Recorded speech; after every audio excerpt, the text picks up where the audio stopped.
Hello, this is Michele Knight, and this is the astrological update for Aquarius for the week starting August the 20th.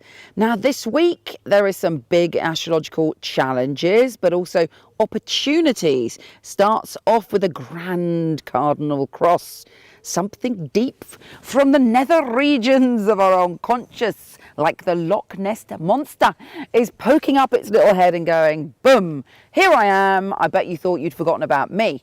Some pattern or some desire or some hidden thing within your being or something you don't like to look at is rising to the surface. And for you, we have Venus in the 6th house, squaring Moon in the 9th, squaring Pluto in the 12th, squaring Uranus in the 3rd. That's a lot of squares, baby.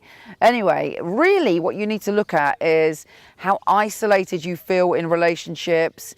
Could be actually, because you're an Aquarian, there's a sense of detachment sometimes in your relationships, but it's troubling you in some way with this cardinal grand cross. It's almost as if you're looking at the sense of your isolation from other people sometimes, or your detachment emotionally. However, fear not. This is coming up for you to look at, and it may feel magnified, but ultimately by the end of the week you should have shifted a pattern once and for all. Certainly you have the key or opportunity to do just that.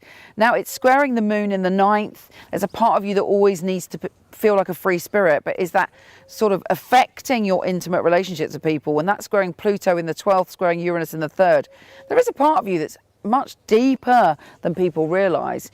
Now, when people talk about the age of Aquarius, they talk about you because you see things on a much higher level. Your soul is quite evolved, and you've evolved it in a way by handling life by almost being quite Buddha and going, I do not get attached to things because everything in life, it passes. Now, while this is a good attitude, sometimes in one-to-one relationships that has an impact. But ultimately, you can turn it to your greater good by understanding that each connection you have with human beings in this life, even though it passes, evolves your soul also. And it's okay to surrender. It's okay to be vulnerable. It's okay to let go sometimes. This is deep stuff, but it's all there for you to transform. And other things are happening. You're feeling quite primal. It's the time of the year where you get a bit primal, and that's because the sun enters your 8th house. Makes you feel, I want to experience something deep and intense and a little bit naughty. I want to go in to situations and I'll allow myself to feel powerful or powerless. Now, Mars enters your 10th house.